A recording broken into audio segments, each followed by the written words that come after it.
जय साईं राम। अध्याय 46 46 बाबा की गया यात्रा। बकरों की पूर्व जन कथा। इस अध्याय में श्यामा की काशी, प्रयाग व गया की यात्रा और बाबा किस प्रकार वहाँ इनके पूर्व ही चित्र के रूप में पहुँच गए तथा दो बकरों के गत जन्मों के इतिहास आदि का वर्णन किया गया है। प्रस्तावना। हे साईं, आपके श्री चरण धन्य है और उनका स्मरण कितना सुखदायी है। आपके भय विनाशक स्वरूप का दर्शन भी धन्य है, जिसके फल स्वरूप कर्म बंधन छिन्न भिन्न हो जाते हैं। यद्यपि अब हमें आपके सगुण स्वरूप का दर्शन नहीं हो सकता, फिर भी यदि भक्तगण आपके श्री चरणों में श्रद्धा रखें तो आप उन्हें प्रत्यक्ष अनुभव दे दिया करते हैं। आप एक अज्ञान आकर्षण शक्ति द्वारा निकटस्थ या दूरस्थ भक्तों को अपने समीप खींचकर उन्हें एक दयालु माता की नाई हृदय से लगाते हैं। हे साईं, भक्त नहीं जानते कि आपका निवास कहाँ है, परंतु आप इस कुशलता से उन्हें प्रेरित करते हैं, जिसके परिणाम स्वरूप भासित होने लगता है कि आपका अभय हस्त उनके सिर पर है और यह आपकी ही कृपा दृष्टि का परिणाम है कि उन्हें अज्ञात सहायता सदैव प्राप्त होती रहती है। अहंकार के वशीभूत होकर उच्च कोटि के विद्वान और चतुर पुरुष भी इस भव सागर की दलदल में फंस जाते हैं, परंतु हे साईं, आप केवल अपनी शक्ति से असहाय और सुहृदय भक्तों को इस दलदल से उबार कर उनकी रक्षा किया करते हैं। पर्दे की ओट में छिपे रहकर आप ही तो सब न्याय कर रहे हैं, फिर भी आप ऐसा अभिनय करते हैं जैसे उनसे आपका कोई संबंध ही ना हो। कोई भी आपकी संपूर्ण जीवन गाथा ना जान सका, इसलिए यही श्रेष्ठकर है कि हम अनन्य भाव से आपके श्री चरणों की शरण में आ जाएं और अपने पापों से मुक्त होने के लिए एकमात्र आपका ही नाम स्मरण करते रहें। आप अपने निष्काम भक्तों की समस्त इच्छाएं पूर्ण कर उन्हें परमानंद की प्राप्ति कराती करते हैं।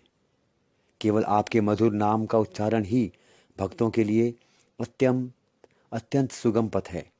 इस साधन से उनमें राजसिक और तामसिक गुणों का ह्रास होकर सात्विक और धार्मिक गुणों का विकास होगा। इसके साथ ही साथ उन्हें क्रमशः विवेक, वैराग्य और ज्ञान की भी प्राप्ति हो जाएगी। तब उन्हें आत्मस्थित होकर गुरु से भी अभिन्नता प्राप्त होगी और इसका ही दूसरा अर्थ है गुरु के प्रति अनन्य भाव से शरणागत होना। इसका निश्चित परिणाम केवल यही है कि तब हमारा मन स्थिर और शांत हो जाता है। इस शरणागति, भक्ति और ज्ञान की महत्ता अद्वितीय है, क्योंकि इनके साथ ही शांति, वैराग्य, कीर्ति, मोक्ष इत्यादि की भी प्राप्ति सहज हो जाती है। यदि बाबा अपने भक्तों पर अनुग्रह करते हैं तो वे सदैव ही उनके समीप रहते हैं, चाहे भक्त कहीं भी क्यों ना चला जाए, परंतु वे तो किसी न किसी रूप में पहले ही वहां पहुंच जाते हैं। यह निम्नलिखित कथा से स्पष्ट है। गया यात्रा। बाबा से परिचित होने के कुछ काल पश्चात ही काका साहेब दीक्षित ने अपने ज्येष्ठ पुत्र बापू का नागपुर में उपनयन संस्कार करने का निश्चय किया और लगभग उसी समय नाना साहेब चांदोरकर ने भी अपने ज्येष्ठ पुत्र की ग्वालियर में शादी करने का कार्यक्रम बनाया। दीक्षित और चांदोरकर दोनों ही शिरडी आए और प्रेम पूर्वक उन्होंने बाबा को निमंत्रण दिया।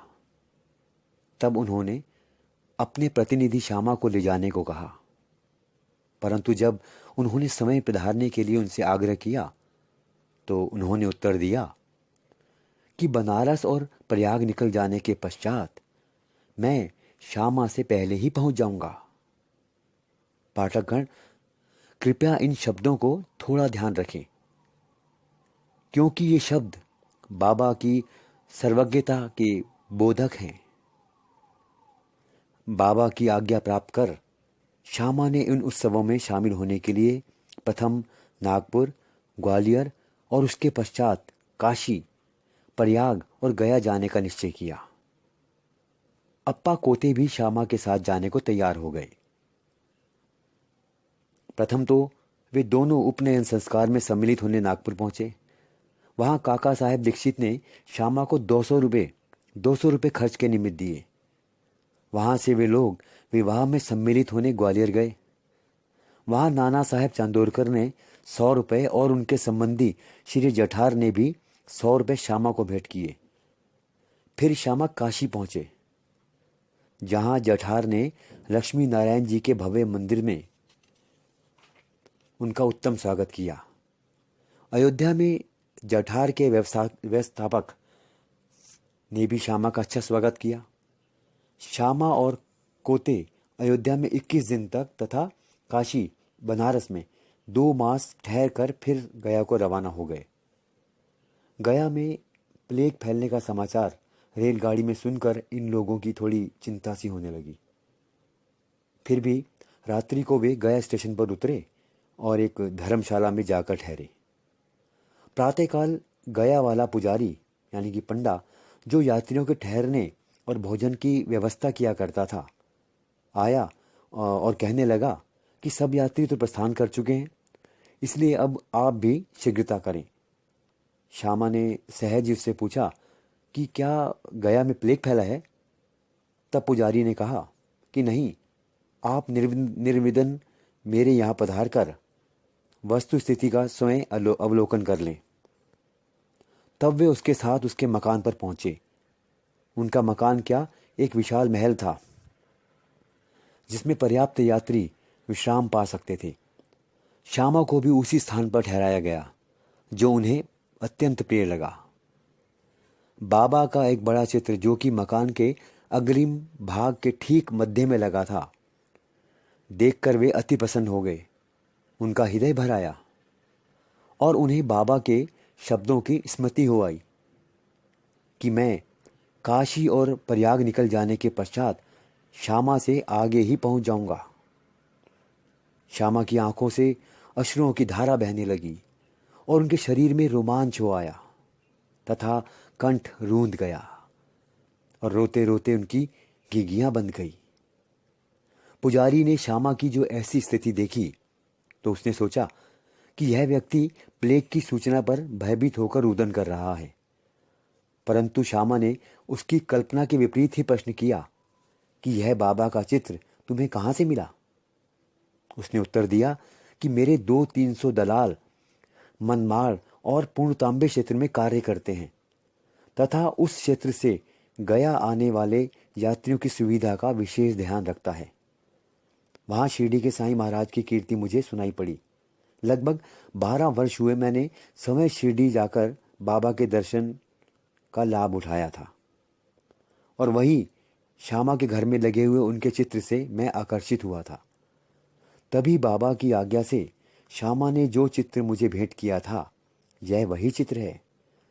श्यामा की पूर्व स्मृति जागृत हो आई और जब गया वाले पुजारी को यह ज्ञात हुआ कि ये वही श्यामा है जिन्होंने मुझे इस चित्र के द्वारा अनुग्रहित किया था और आज मेरे यहाँ अतिथि बनकर ठहरे हैं, तो उसके आनंद की सीमा ना रही। दोनों बड़े प्रेम पूर्वक मिलकर हर्षित हुए। फिर पुजारी ने श्यामा का बादशाही ढंग से स्वागत किया। वह एक धनाढ्य व्यक्ति था। समय डोली में और श्यामा को हाथी पर बैठाकर खूब घुमाया और हर प्रकार से उनकी सुख सुविधा का ध्यान रखा। इस कथा ने यह सिद्ध कर दिया कि बाबा के वचन सत्य निकले। उनका अपने भक्तों पर कितना स्नेह था, इसको तो छोड़ो, वे तो बस प्राणियों पर एक सा प्रेम किया करते थे और उन्हें अपना ही स्वरूप समझते थे। यह निम्नलिखित कथा से भी विभिन्न हो जाएगा। 2 बकरे।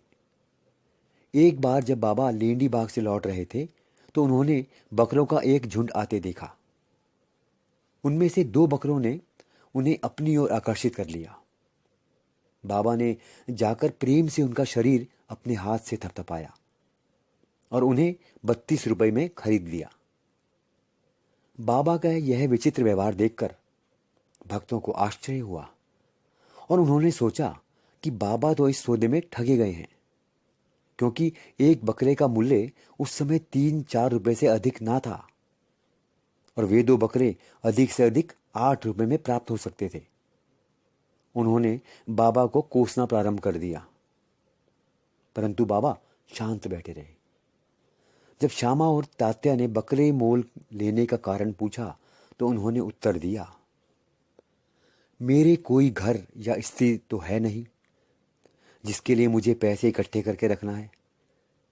फिर उन्होंने 4 सेर दाल बाजार से मंगाकर उन्हें खिलाई। जब उन्हें खिला पिला चुके तो उन्होंने पुनः उसके मालिक को बकरे लौटा दिए। तत्पश्चात ही उन्होंने उन बकरों के पूर्व जन्मों की कथा इस प्रकार सुनाई।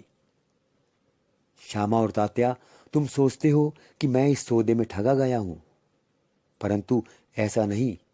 इनकी कथा सुनो। गत जन्म में ये दोनों मनुष्य थे और पहले इनमें परस्पर बहुत प्रेम था, परंतु बाद में ये एक दूसरे के कट्टर शत्रु बन गए। बड़ा भाई आलसी था, किंतु छोटा भाई बहुत परिश्रमी था, जिसने पर्याप्त धन उपार्जन कर लिया था, जिससे बड़ा भाई अपने छोटे भाई से ईर्ष्या किया करता था। इसलिए उसने छोटे भाई की हत्या करके उसका धन हड़पने की ठानी और अपना आत्मीय संबंध भूलकर वे एक दूसरे से बुरी तरह झगड़ने लगे। बड़े भाई ने अनेक प्रयत्न किए, परंतु वह छोटे भाई की हत्या में असफल रहा। तब वे एक दूसरे के प्राणघातक शत्रु बन गए। एक दिन बड़े भाई ने छोटे भाई के सिर पर लाठी से प्रहार किया। तब बदले में छोटे भाई ने भी बड़े भाई के सिर पर कुल्हाड़ी चलाई और परिणाम स्वरूप वहीं दोनों की मृत्यु हो गई। फिर अपने कर्मों के अनुसार ये दोनों बकरे की योनि को प्राप्त हुए।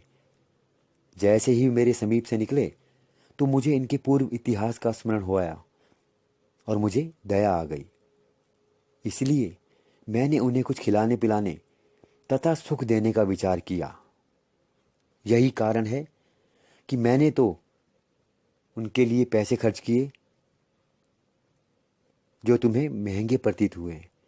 तुम लोगों को यह लेन देन अच्छा नहीं लगा, इसीलिए मैंने उन बकरों को गडेरिए को वापस कर दिया है। सचमुच बकरे जैसे सामान्य प्राणियों के लिए भी बाबा को बेहद प्रेम था। श्री सद्गुरु साईनाथार्पण मस्तु शुभम भवतु। ओम साई राम, जय साई राम।